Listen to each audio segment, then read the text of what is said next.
দীর্ঘদিন ধরেই সৌদি আরবে অস্ত্র সরবরাহ করে আসছে যুক্তরাষ্ট্র। 2017 সালে প্রথম মেয়াদে প্রেসিডেন্ট থাকার সময় ট্রাম্প দেশটিকে প্রায় $110 বিলিয়ন অস্ত্র বিক্রির প্রস্তাব দিয়েছিলেন। তবে 2018 সালের মধ্যে বিক্রি হয় মাত্র $14.5 বিলিয়ন অস্ত্র।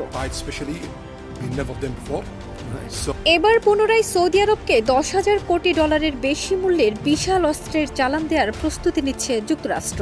এই সংক্রান্ত প্রস্তাব আগামী মাসে দেশটিতে মার্কিন প্রেসিডেন্ট ডোনাল্ড ট্রাম্পের সফরকালে ঘোষণা করা হতে পারে।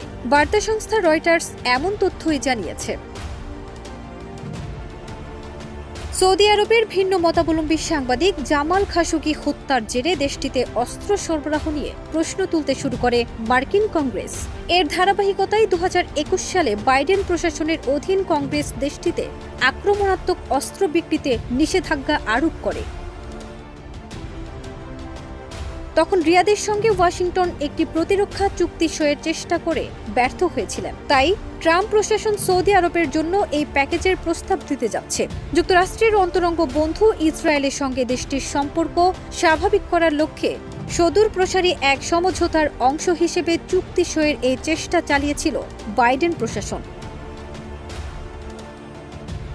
বাইডেন প্রশাসন চীন থেকে অস্ত্রশস্ত্র কেনা বন্ধ ও বিনিয়োগ সীমিত করার বিনিময়ে সৌদি আরবকে আরও উন্নত ধরনের মার্কিন অস্ত্র দেওয়ার প্রস্তাব দিয়েছিল। এখন ট্রাম্প প্রশাসনের প্রস্তাবে এসব শর্ত অন্তর্ভুক্ত আছে কিনা তা জানতে পারেনি রয়টার্স। এ বিষয়ে জানতে চাইলে হোয়াইট হাউস ও সৌদি আরব সরকারের কেউ তাৎক্ষণিকভাবে তাতে সাড়া দেয়নি। তবে এক মার্কিন প্রতিরক্ষা কর্মকর্তা বলেন, প্রেসিডেন্ট ট্রাম্পের নেতৃত্বের অধীন বর্তমানে সৌদি আরবের সঙ্গে আমাদের প্রতিরক্ষা সম্পর্ক আগের যে কোনো সময়ের চেয়ে অধিকতর মজবুত। এই অংশীদারির সম্পর্কে নিজেদের মধ্যে নিরাপত্তার সহযোগিতা বজায় রাখা এক গুরুত্বপূর্ণ পদক্ষেপ হয়ে আছে। তাদের প্রতিরক্ষা চাহিদা মেটাতে আমরা কাজ করে যাব। মার্কিন প্রেসিডেন্ট হিসেবে প্রথম দফার মেয়াদেও ডোনাল্ড ট্রাম্প যুক্তরাষ্ট্রের স্বার্থে সৌদি আরবে অস্ত্র বিক্রিতে উৎসাহিত করেছিলেন।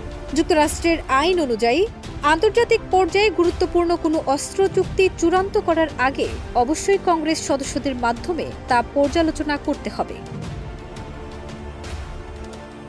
ফারজানা নিকিতা, দেশ রূপান্তর।